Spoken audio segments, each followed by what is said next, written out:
जी, atomic orbitals था sir last topic. Atomic orbital में हमने एस ऑर्बिटल के शेप पे बात की थी। जी जी सर।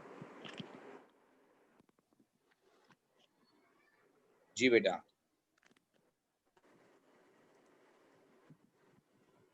क्वांटम नंबर हमने डिस्कस कर लिया था और हमने ऑर्बिट पे बात कर ली, प्रिंसिपल क्वांटम नंबर पे बात कर ली थी, टोटल कैपेसिटी ऑफ इलेक्ट्रॉन पे बात कर ली थी।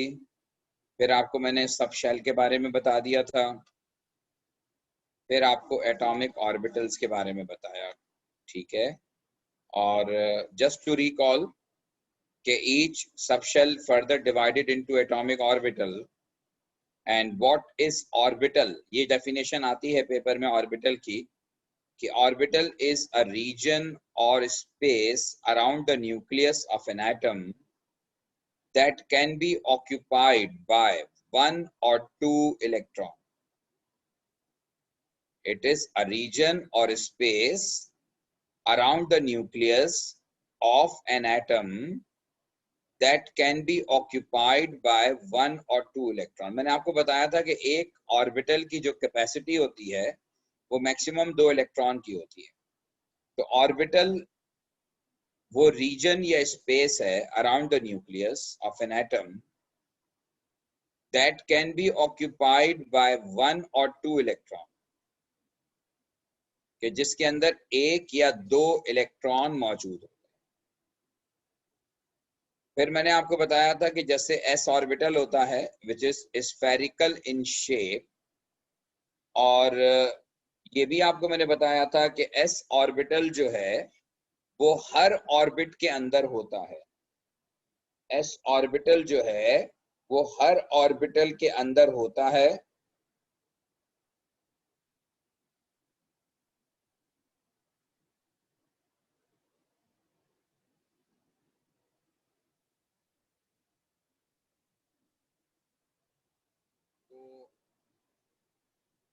ऑर्बिट 1 के अंदर अगर होगा तो उसको हम 1s कहेंगे, होगा वो भी स्फेरिकल।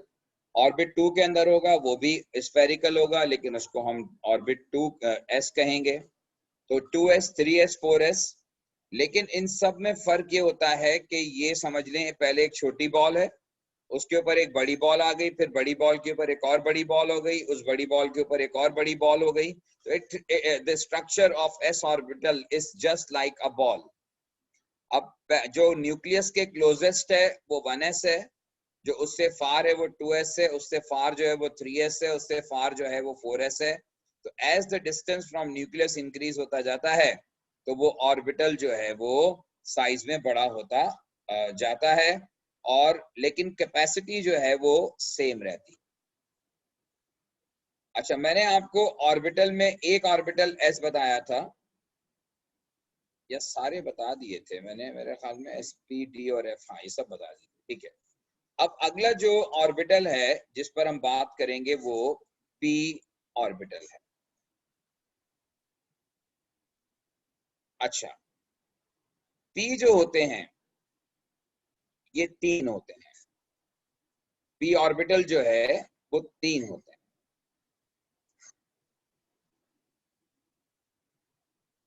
जो पी सबशेल है, ये ऊपर देखिएगा आप दोबारा से, यहां पर मैंने आपको बताया था कि सबशेल एस होता है, पी होता है, डी होता है और एफ होता है।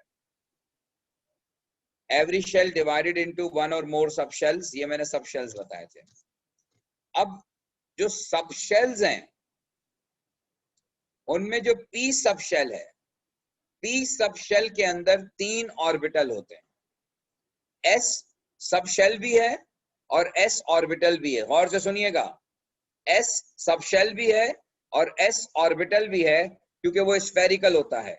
और स्फेरिकल का मतलब यह है कि वो ऑल 3 डायमेंशन में होता है। वो एक्स एक्सिस पे भी लाई करता है, वो वाई एक्सिस पे भी लाई करता है, और वो जेड एक्सिस पे भी लाई करता है। लेकिन इसके मुकाबले में जो पी सबशेल है, पी सबशेल के अंदर 3 ऑर्बिटल्स होते हैं। P subshell has 3 atomic orbitals, that is px, py and pz. Capacity of px is 2 electron because every orbital has a capacity of 2 electron. P y की capacity 2 electron, p z की capacity 2 electron. तो collectively ये क्या हो गया 6 electron. और अगर आप दोबारा से ऊपर देखें तो मैंने लिखा था यहाँ पर कि पी सब शेल की मैक्सिमम कैपेसिटी 6 इलेक्ट्रॉन है।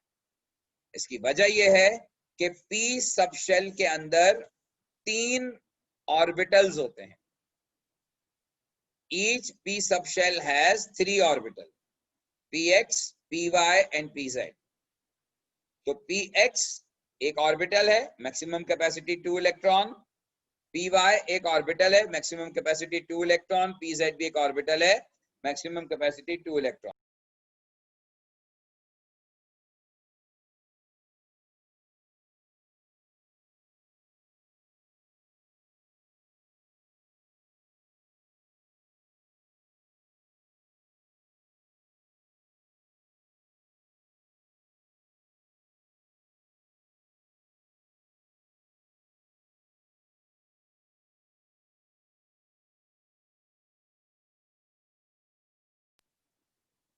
ठीक है बेटा, क्लियर हो गई बात?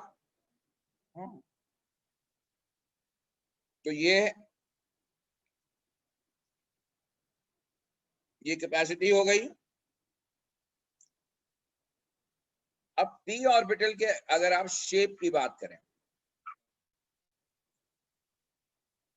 चाहे वो px हो, py हो या pz हो, मैं आपको जो है वो 3D स्ट्रक्चर दिखा देता हूं ताकि आपको समझ में भी आ जाए। लेकिन वैसे पेपर पे कैसे बनाना है वो फिर मैं आपको बताता हूं।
ओके बेटा, अब आपके सामने ये स्क्रीन शेयर हो रही है। ये मुख्तलिफ जगहों पर आपको पी ऑर्बिटल नजर आ रहे हैं। ये आप देखिए, ये एक जो बेहतर डायग्राम मुझे नजर आई है वो ये है। ये जो पी ऑर्बिटल होता है इसको कहते हैं कि it is dumbbell in shape. ये बिल्कुल डंबल की तरह होता है। जैसे डंबल आपको पता है कि सेंटर से थिन और कॉर्नर से थिक होता है, बिल्कुल उसी तरह से ये आपको एक डंबल नजर आ रहा है। ये सेंटर में जो रेड पार्ट है ये इसका न्यूक्लियस है। और इस वक्त ये जो डंबल बना हुआ है आप देख रहे हैं, ये जेड एक्सिस पे बना हुआ है। ये जो डंबल बना हुआ है ये जेड एक्सिस पे बना हुआ है।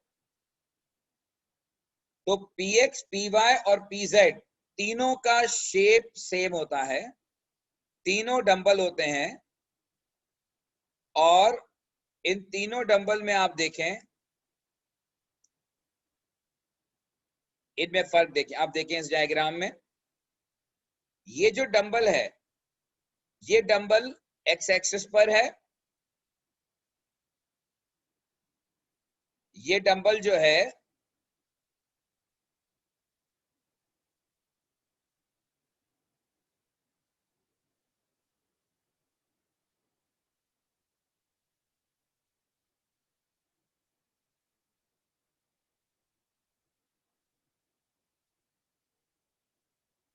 ये डंबल ये एक्स एक्सिस पर है, ये डंबल वाई एक्सिस पर है और ये डंबल है जेड एक्सिस।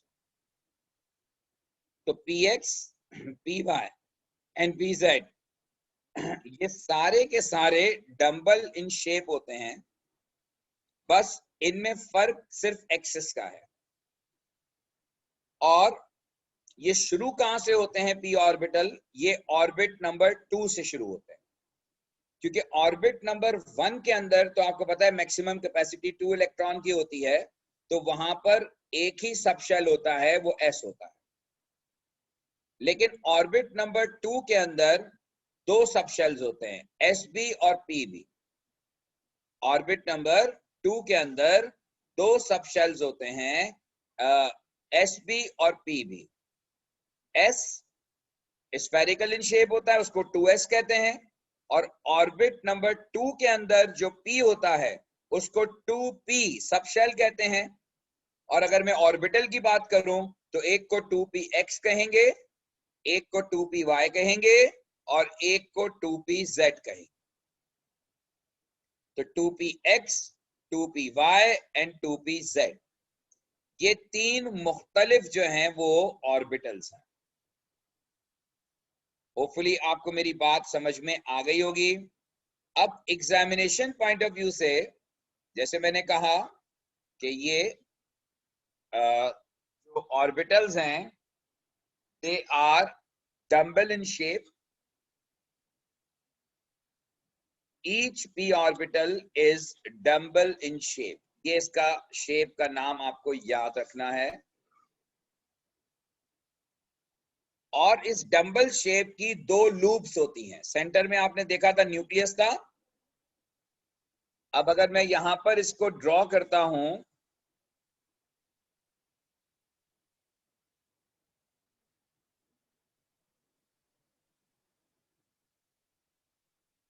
यह है सेंटर, और ये जो है, अगर मैं इस लाइन को एक्स एक्सिस सोचूं तो ये इसका सेंटर है, और ये सेंटर जो है वो ऑफ कोर्स न्यूक्लियस है।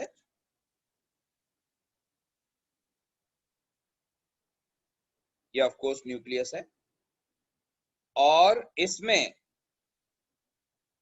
ये दो लूप्स हैं। ये इसको कहते हैं लूप्स।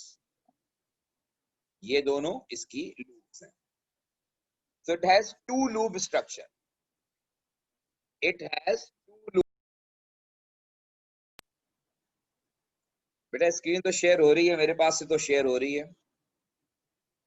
क्या सबको स्क्रीन शेयर हो रही है या किसी को प्रॉब्लम हो रहा है? काइंडली रिस्पॉन्ड कीजिए किसी बच्चे को। अगर आप कुछ लिखवा रहे तो नजर नहीं आ रहा। स्क्रीन शेयर नहीं हो रही।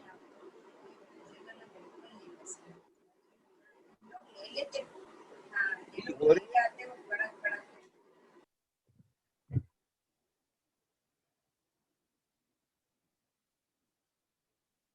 मैं दोबारा कर दी है। अब आ रहे अब आ रही है। ओके ठीक है। तो ये डम्बल इन शेप है, और ये टू लूप स्ट्रक्चर है। जिस डम्बल में दो कॉर्नर्स होते हैं और दरमियान में थिन होता है, ये बिल्कुल इसी तरह का शेप है। और इस डम्बल शेप में इस ऑर्बिटल को आप कहेंगे px। अब ये px 2px भी हो सकता है, ये 3px भी हो सकता है, ये 4px भी हो सकता है, लेकिन सबका शेप यही डम्बल ही रहेगा। और अगर आप यही p ऑर्बिटल यूं बना दो, ये py हो जाएगा, क्योंकि अब आप इस एक्सिस को जो है वो आपने y एक्सिस कह दिया, ये py हो जाएगा। और अगर आप इसको z एक्सिस कहते हैं तो ये pz होगा। कभी कभार एग्जामिनर क्या करता है कि आपको पेपर में तीनों एक्सिस बना के दे देता है और कहता है कि draw shape of p orbital. अब जब वो कहेगा draw shape of p orbital या p सबशेल, तो आपने कोई भी एक p बनाना है, उसको मार्क करना है। यानी अगर आपने इसको मार्क कर दिया अपनी मर्जी से कि ये x है, ये y है और ये z है, और आपने एक डंबल इधर बना दिया, ये आपने डबल बना दिया, तो अब आप इसको नीचे लिखेंगे कि ये पी वाई है क्योंकि आपने वाई पे बनाया है।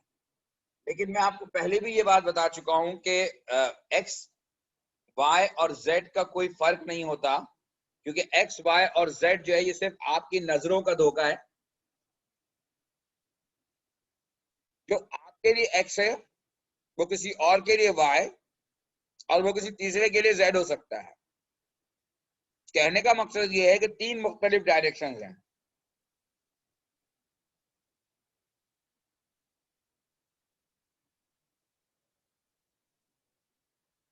तो भेज के ना। ठीक है बेटा, क्लियर हो गई बात?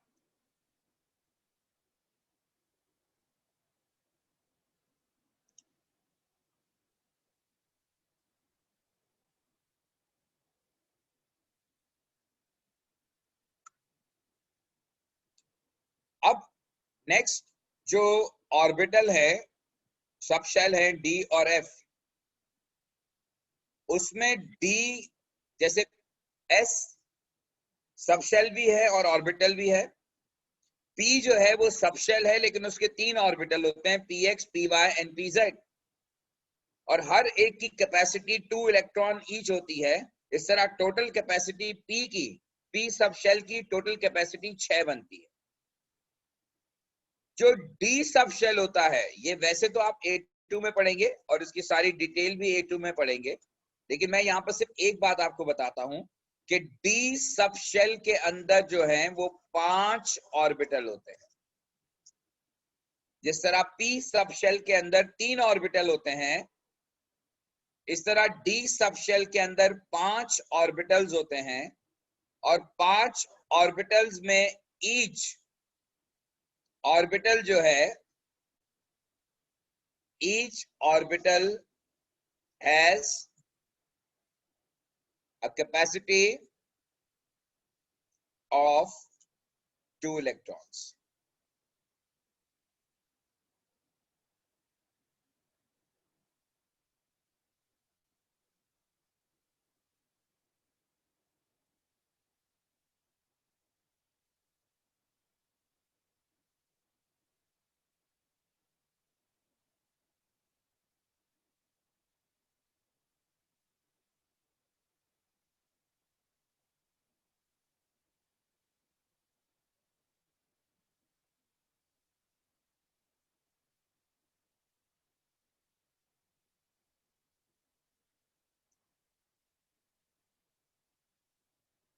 ठीक है जी, क्लियर हो गई ये बात? सर आप जो बोल रहे थे आवाज नहीं आ रही थी। जी, आप कुछ कह रहे थे कैसे, पहले आवाज नहीं आ रही थी आपकी। मैंने ये कहा कि जो डी सब शेल, जिस तरह पी सब शेल में 3 ऑर्बिटल होते हैं, p x, p y and p z, इसी तरह से डी सब शेल में 5 ऑर्बिटल होते हैं। उनके नाम आप A2 में पढ़ेंगे, इसलिए मैं अभी आपको कंफ्यूज नहीं करना चाहता, लेकिन ये आपको जरूर पता होना चाहिए कि डी सब शेल में 5 ऑर्बिटल्स होते हैं, and again each orbital has a capacity of 2 electron, तो 2 into 5 टोटल हो गया 10। इसलिए डी सब शेल की कैपेसिटी जो मैंने बताई थी आपको पहले, आप देखिए पहले वाली स्लाइड में, पहले हम इसको ऑलरेडी डिस्कस कर चुके हैं कि इसकी जो कैपेसिटी होती है डी सब शेल की वो 10 इलेक्ट्रॉन है। और 10 इलेक्ट्रॉन होने की वजह अब आपको समझ में आ गई होगी कि मैंने क्यों कह रहा हूं 10 इलेक्ट्रॉन। उसकी वजह यह है कि एक डी सब शेल के अंदर 5 ऑर्बिटल्स होते हैं, and each orbital has a capacity of 2 electrons. Hopefully आपको बात समझ में आ गई हो। इसी तरह से जो F सब शेल होता है, अच्छा इसका शेप आपके सिलेबस में नहीं है, डी का शेप भी आप A2 में पढ़ेंगे, इसलिए मैं इसके शेप की तरफ भी नहीं जा रहा ताकि आपको कोई कंफ्यूजन ना हो। लेकिन सिर्फ आपको ये पता होना चाहिए कि डी सब शेल में 5 ऑर्बिटल होते हैं, इसी तरह से एफ सब शेल में 7 ऑर्बिटल्स होते हैं। and again each orbital has a capacity of 2 electron. तो टोटल जो हो जाएगा वो हो जाएगा 14 electron.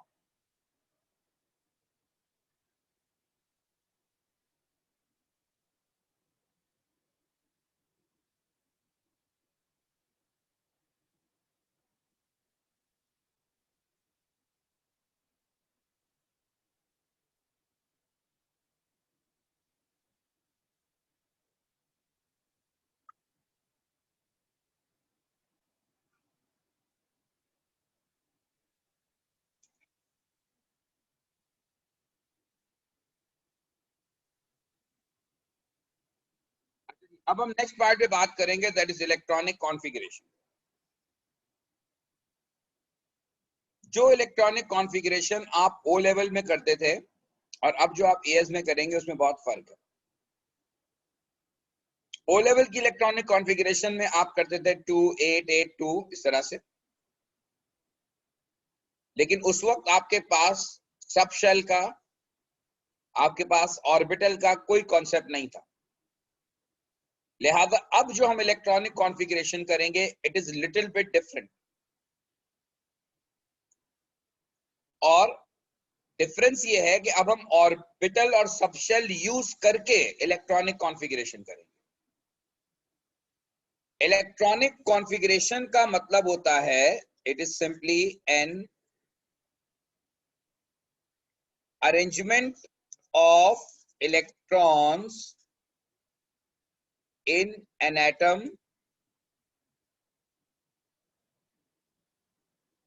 an atom around nucleus.